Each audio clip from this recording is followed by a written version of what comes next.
TikTok is really the first one now who's like offering the whole ecosystem from fulfillment to support to a marketplace infrastructure. So they really came prepared, I would say. So this is why it's cooking up again. And of course, because TikTok has such a hype since a few years now already.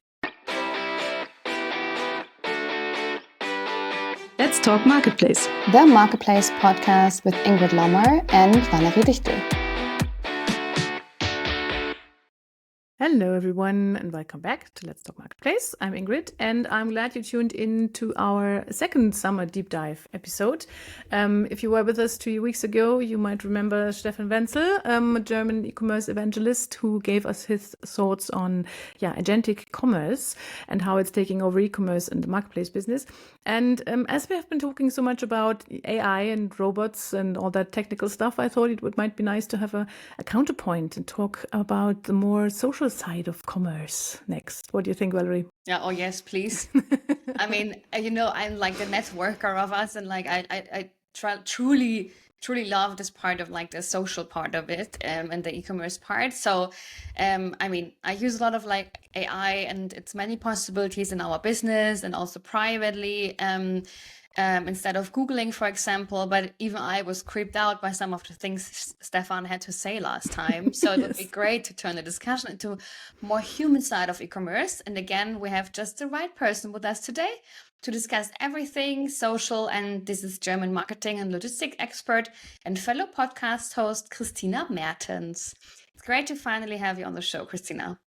Hi, Valerie. Hi, Ingrid. It's so good to be here. Thank you for inviting me. Yeah, warm welcome from me as well, Christina.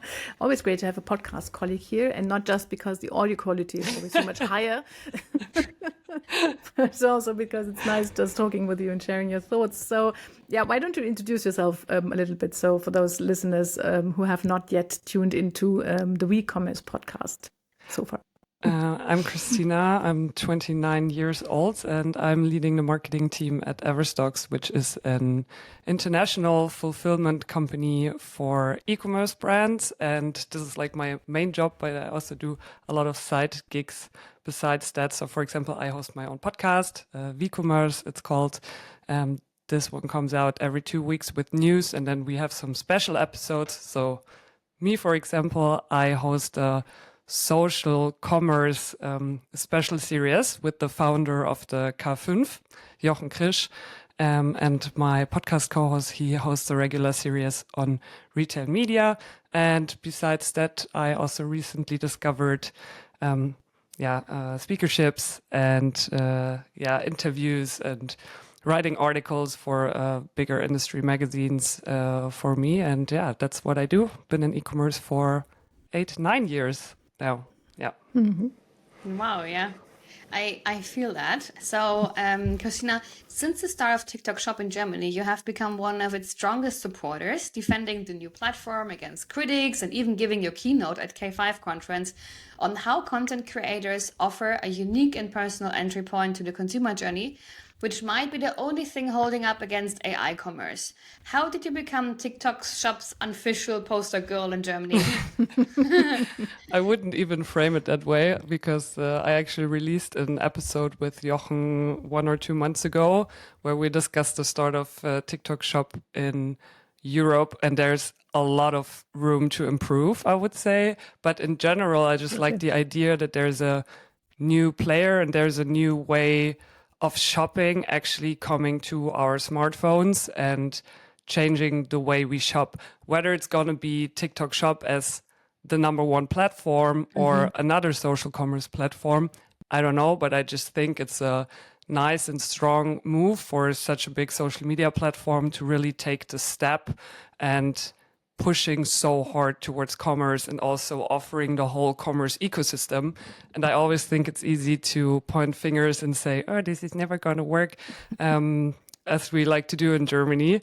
So I would rather take a different perspective and just see the opportunities that are behind it. And also when you look at other markets where TikTok Shop is operating, or Douyin in China, there's just so much opportunity there.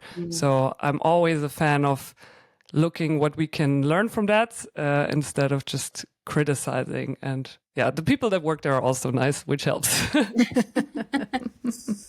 Yeah, well, I also agree with your point of view, actually. Instead of like criticizing and seeing the opportunities, tell us of maybe a fun fact about you, Christina. Yeah, I was thinking very hard about that one.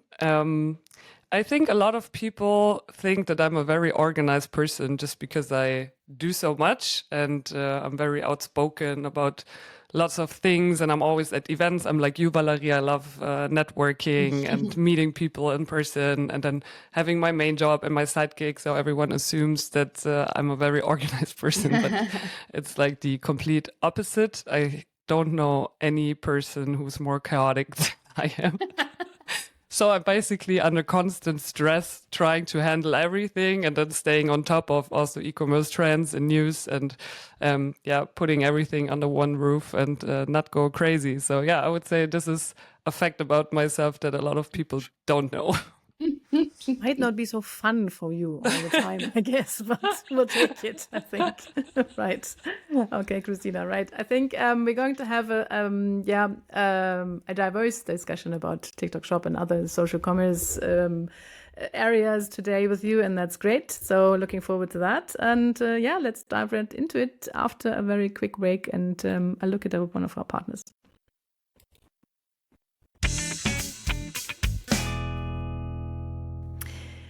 Would you like to expand your marketplace business across Europe? Then Kaufland Global Marketplace might be worth a look for you. They launched in Czech Republic, in Slovakia, and Poland, and in Austria in the last years, and now they're expanding their marketplace network to France and Italy, two of the largest e-commerce markets in Europe. Yeah, France went live on August 12 at 10 a.m., entering a 60 billion market with over 37 million online shoppers. Italy will follow in just a few weeks, adding another 58 billion euro market and 20 million potential customers. And onboarding has never been easier with Kaufland. Automatic translation of product data and legal texts, product transfer with just a few clicks, and unified shipping groups all over the Kaufland marketplace. That's just some of the features that Kaufland offers. And sellers generate on average 50% plus additional revenue when they sell on all Kaufland marketplaces instead of just one. Yeah, and here's the best part. There's a special offer for new sellers with a voucher code MP-Juni 2025, all in big letters written. You can sell without paying a base fee for 3 months on all Kaufland marketplaces, valid only for new registrations until October 31, 2025. Curious? You will find the registration link in the show notes and the code there as well.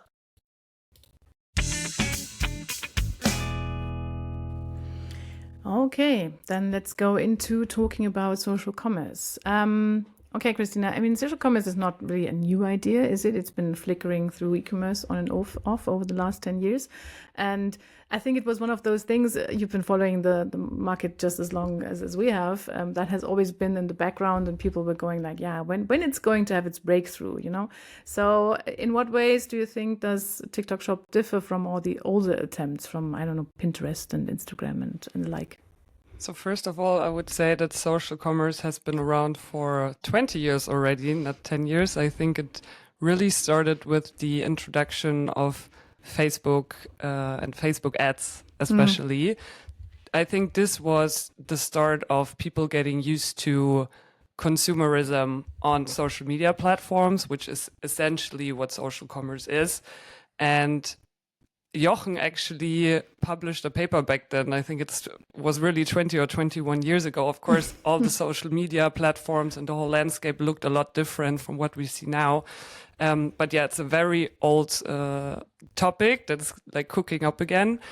I think the reason why that's the case is because the attempts have never been as strong as they are now. So Instagram, of course, they had Instagram shopping, which they then abandoned again in favor of investing more towards ads and not really integrating commerce into their Instagram platform.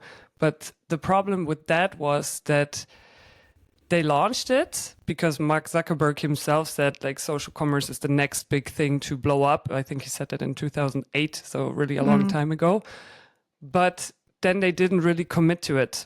So they implemented it, but they didn't put enough resources on it. And what happened was that the customer journey eventually was not really nice. The whole experience was not really nice because there was a lot of chaos with like fake sellers, fake products, lots of issues with shipping, with returns. There was such a gray area of who's responsible and who's not responsible.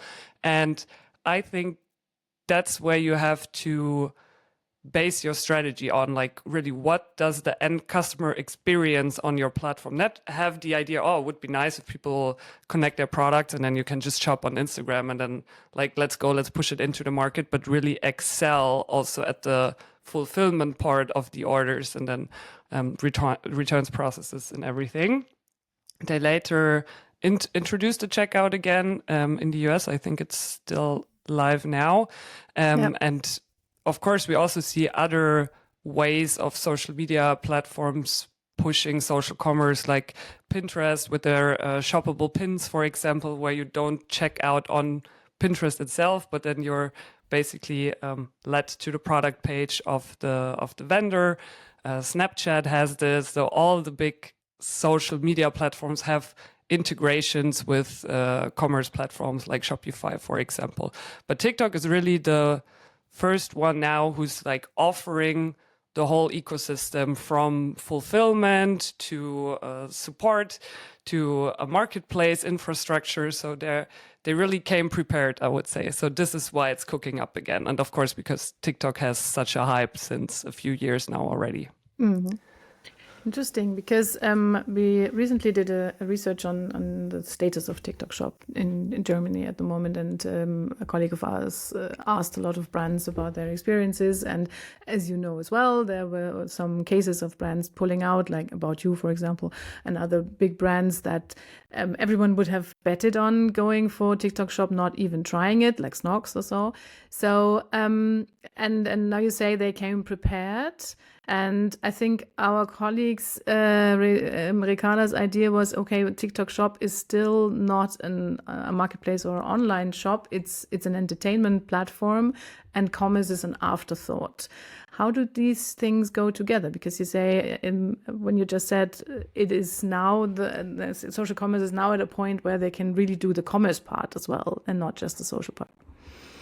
Yeah, so first of all, I don't really like the About You example, because when you think about it from an About You point of view, they're a marketplace themselves, so they don't really have a high interest in pushing another marketplace like TikTok Shop. And also, I thought that after such a short time, like publishing LinkedIn posts or giving interviews after 2 weeks saying, oh, TikTok Shop is shit, it's never gonna work out, I think is ridiculous, like straight up. Because so more marketing than actual. Yeah, exactly. I think you have to also give new platforms a certain time to evolve, because I didn't like the way the TikTok Shop rolled out in Germany, because it was basically you got one pop-up, like when they update the terms and conditions or whatever, you see it for half a second and you're like, yeah, whatever. So it basically said, yeah, TikTok Shop is here now, and you're like, huh, what the fuck? And then you click on the X and want to keep scrolling, and then it was just there. So a lot of people were also confused. I collected a lot of screenshots, like from the comment sections, where people were like, what is this? Where can I buy this? Is this safe? Is this fake? So there was not a lot of missionary work, so to say, towards the end consumer, who's the most important part in this whole thing, because these are the ones that have to buy.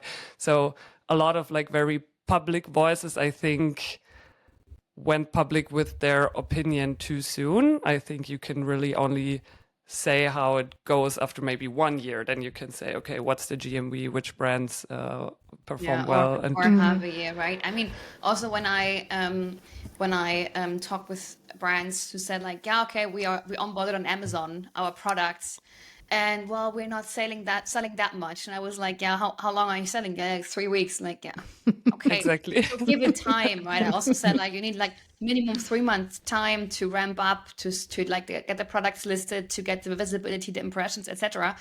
And this is example you can also copy to TikTok Shop, right? And especially there, it's in whole Germany a new kind of platform.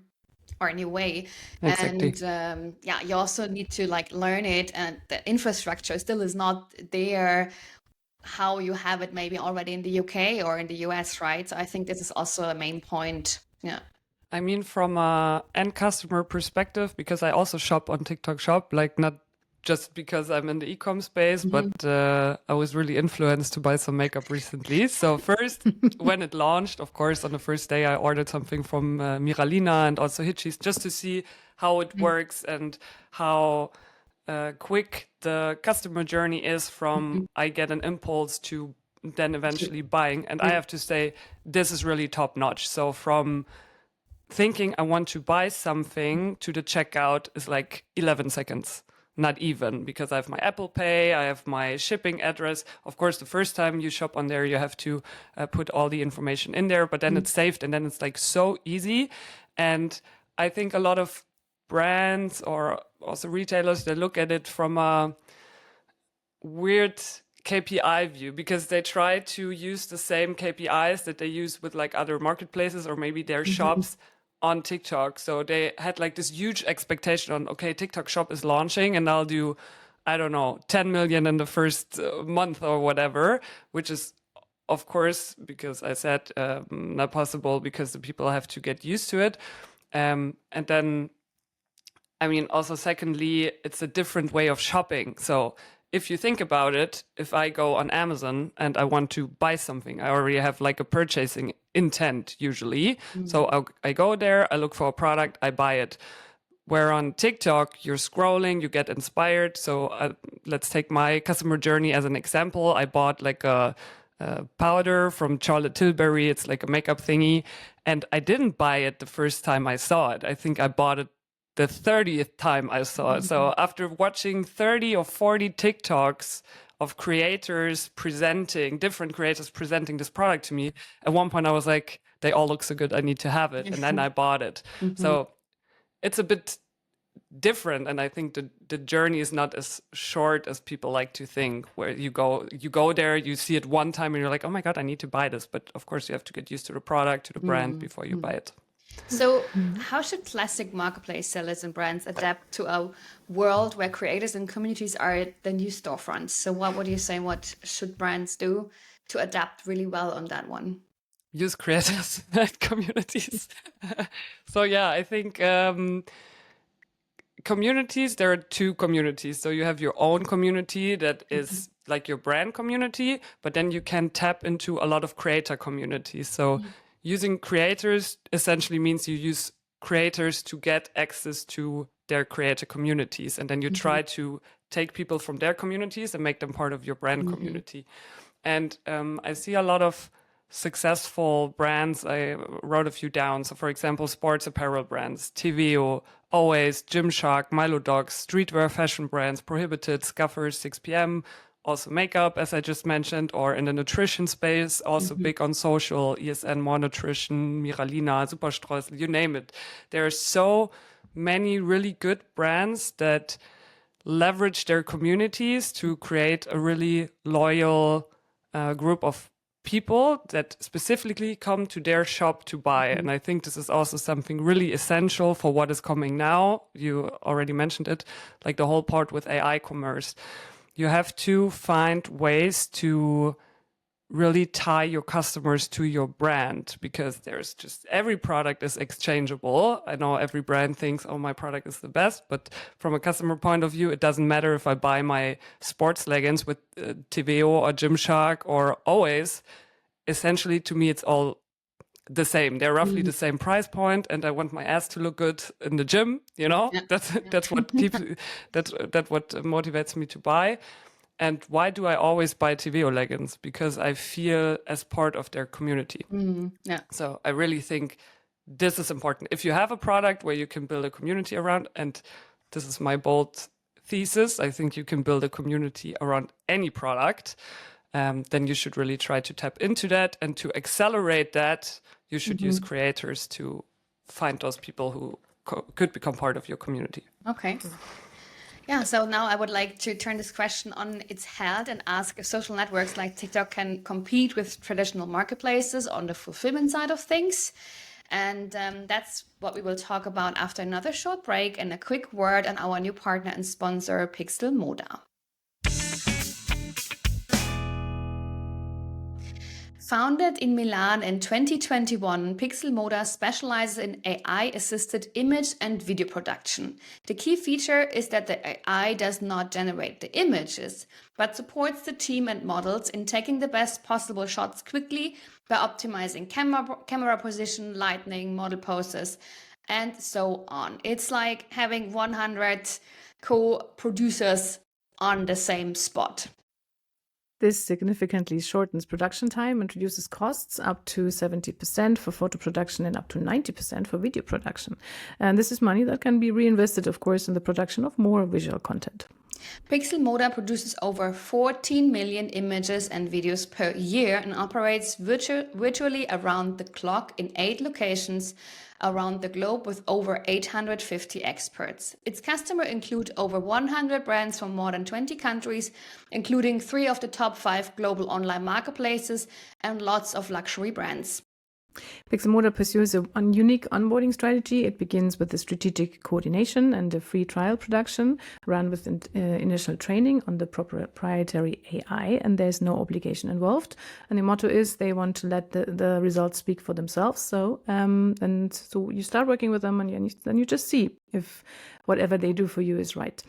If you want to learn more about this, tune in next week because then we'll be talking to Gianni Serratzi, the CEO of Pixelmoda, and we would like to welcome you there.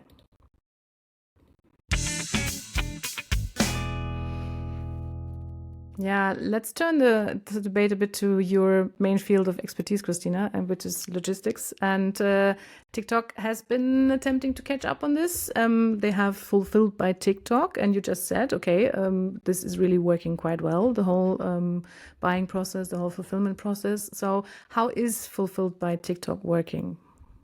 So in Germany for now, they don't really have their own infrastructure like Amazon. So they don't have their own central warehouses, but they use Fiege, as far as I know, as a warehousing partner, which is essentially, it doesn't matter for the merchant which warehouse it is eventually. I think most of the brands that are active now on TikTok Shop still use their own logistics because it's a lot of D2C brands. So usually they either have their in-house fulfillment or they have it outsourced to a company like Everstocks, where I work at. And then we just create the integration with TikTok Shop, or right now it's not possible to integrate directly. It's via Shopify. And we're integrated with Shopify. I think when you look at China, there they have their own logistics infrastructure. And I think if they gain traction here in Europe and also in the US, and they see that everything works out, I think they will double down on that because it's going to be a nice additional revenue stream. If you look at Amazon FBA or in general, also Amazon's last mile delivery services, you have such a competitive edge when you can open that infrastructure also to sellers who may not sell on your platform yet. So first of all, it's a nice opener to get them into your ecosystem. So maybe they will use your platform to sell their products later on. And the second part is, of course, you just make money with it. So you're not too dependent on the commission you get on the sales, but you just have like a logistics arm. And I think they followed the Amazon playbook in the West quite closely. So this is why I think that it has a lot of potential in the future if they decide to double down on TikTok Shop here, which I think they will. Yeah, they already did build their first logistics centers in the UK, I think. In the UK, yes, but in Germany, not yet. Not in Germany, but in the UK. But as they are at the moment, how important is it to TikTok that their brands are delivering fast? Are they doubling down on the brands and on their standards, on their logistics standards? Is that even a topic when you are in talks with TikTok? Not really. Actually, I don't know what the customer preference is on delivery times. I can only speak like from my experiences or my friends or people that I talk to. So usually it's like standard shipping times that you would expect, like the same shipping time as you have when you order via the shop directly, for example, because it's the same fulfillment source. I was just wondering if the platform itself is pushing here their sellers in any direction, like Amazon is doing, for example. I think they probably have like a punishment somewhere in their terms and conditions. So probably you have to be in a certain range of like, I don't know, 5 working days. And if you need 7, like many times, then it basically brings down your merchant score or something.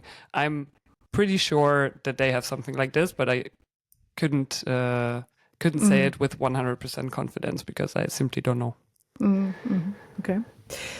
Let's turn it around to the software providers behind, because you've been talking several times about the integrations with Shopify. So TikTok is working closely with Shopify, but I often wondered about this because basically TikTok Shop is a direct attack on Shopify, isn't it? Because if all those D2C brands that are mostly on Shopify are now selling the products directly over the TikTok Shop app, where does this leave Shopify? That's a really good question, and I thought about this a lot. I think for Shopify, it's the only way because it's just a normal way of shopping now. So you have to adapt your business model and the way you serve your customers accordingly. And I think if Shopify wouldn't do it, then another platform would do it. So because Shopify is lacking the social part, or all of the shops are lacking the social experience, this entertainment experience that you have on TikTok. Same with Amazon, which is why they then decided to integrate also with TikTok, where you can directly, in the US, you can directly check out via Amazon on TikTok without leaving the app, because they also failed to provide a social experience on their own commerce platform. Same with Shopify. So I think for them, it's the only way to reduce friction in the customer journey. So before, as you know, you saw a post and someone was wearing, I don't know, a nice blouse and you wanted to buy it. And then you have to click on the creator profile and you have to click on their link tree. And then the link tree opens and they have like 100 products tagged, because this is of course not their own post. You click on there, then you click through cookies and where's your location? Do you want to sign up for the newsletter? So you're already, you clicked already 13 times or something. And then if you're lucky, you even land on a product page and then it's sold out or something. So the experience is shit. So I think they lost a lot of conversions there. So it just makes sense to shorten this time from buying impulse to checkout. And I think Shopify is really aware that they have to just play the game in order to stay competitive there. So what would you say, how far behind is Europe compared to the US or Southeast Asia in terms of social commerce maturity? What do you expect to see in 2026? I think we're a few years behind. So I think with Southeast Asia, probably 10 years, with the US 5 years. I will go to China in October on an e-commerce expedition. After that, I can tell you a bit more how far we're lagging behind China, for example. Yeah, we are far It's behind. going to be depressive, I think. I was like 7 years ago in China, and they're already, it was impressive. And I thought we are like 5 to 10 years behind, and they are even faster. So maybe it's even more than 10 years. I don't know. Let's see what you will say after October. We have to do another check-in episode. I mean, for them, it's like in Southeast Asia, it's completely normal to consume live streaming content, for example. They really do it for leisure reasons. So for us, it's, I don't know, watching GZSZ on the couch on the TV. For them, it's like watching a creator sell something. I think it also has something to do with that they basically skipped the desktop phase, and like everything's so mobile and everything is so platform driven. So I can only speak from what I researched because I have not been there yet. But from what I've heard is that D2C shops basically don't exist. You buy everything on platforms. So they are so used to this melting together of commerce and social and live. For them, it's it comes natural to them, and we don't have that here. And I think especially Germans are always a bit cautious also about like their data and their consumption behavior. And we are, I think, much more social. So we spend more time with our friends or interacting with our friends online than watching like a random person sell us something. So I wouldn't even say we're behind. It's just, it was a different way of upbringing, so to say. But I think everything that's possible here is also there is also possible here. I'm not the biggest fan of live shopping, and I think this will take a lot of time. But even that, there I would be bullish and say, okay, I think this is a normal way of shopping in 10 years here. Well, it has been a normal way of shopping here. It's just called, home shopping, and has a very different kind of, attitude to it. But there has been a legacy for that, so as well. Yeah. So coming back to the initial idea of, because this was what I took back from K5 conference, it was this like, it's AI commerce or it's social commerce, or maybe sometime it's both, but it's at least it's going to be something new from, 2026 and latest in 2030. So what would you say if you say who's going to win this race for the digital shelf? Are we burying Amazon? Are we all going for foregoing agentic commerce because we do want to like to talk to real people and go for social commerce? Where are we there? I think both will exist because it's different ways of shopping. So I would say that AI platforms are more intent driven. So you have a need or a problem, and then you type it into your whatever it's going to look like interface, let's say a browser, and you say you're traveling to India and you're not sure what you need to buy for your trip. And then you just put it in there, and it basically tells you what to buy. And then like in a generic way, and then you say, okay, but which exact product should I buy in that price range? What's the pros? What's the cons?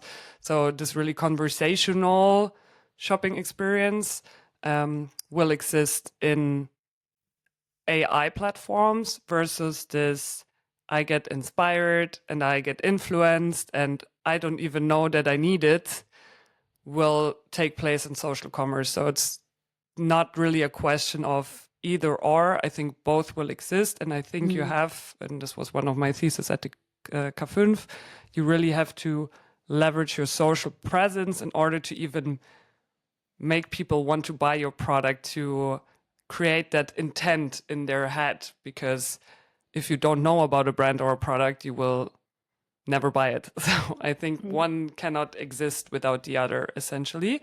But what I think is interesting, I'm not the most fantasyful person. So for me, it's always hard to imagine abstract things. But I talked to Jochen about this, and he said, maybe one day you will have like your interface, your browser or whatever, and it knows exactly your style and what you like, and it will just pull what you already like from also your social platforms. And then it's basically, you will have your own shop within your AI interface. So it's not really a thing of like going to TikTok to actually see what's there and what's cool. But the AI interface will already decide what you will like and then just push that into your own personally curated shop. So this is also something that I think is likely to happen, actually. Depends on how open the social platforms will be toward AI platforms and which data they share. But this can also happen. Where does this leave marketplaces of today? Do they have a place in this kind of future?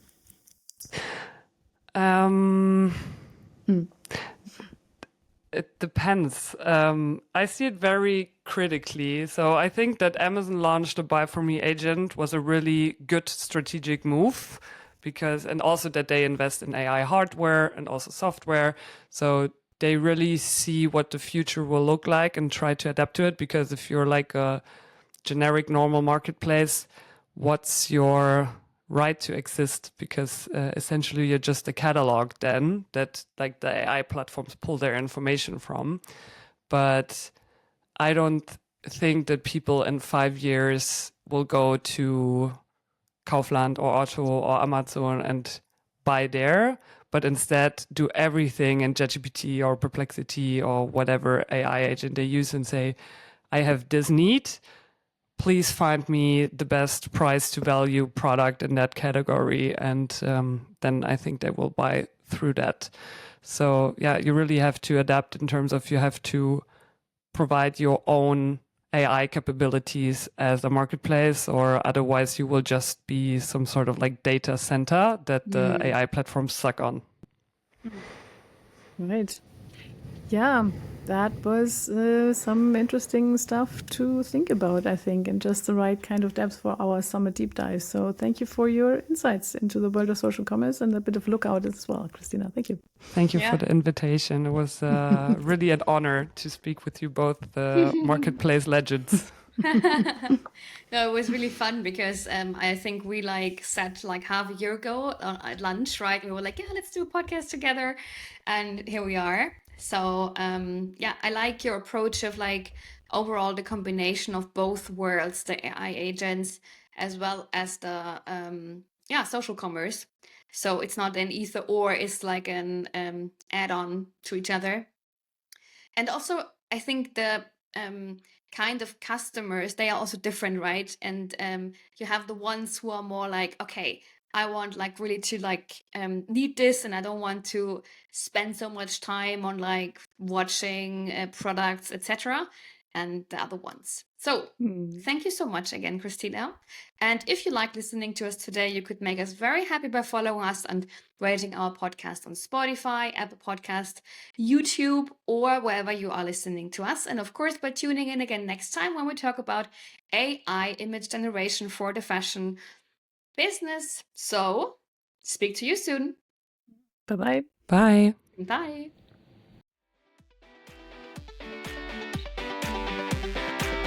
You listen to Let's Talk Marketplace, the Marketplace podcast with Ingrid Lommer and Valerie Dichtel.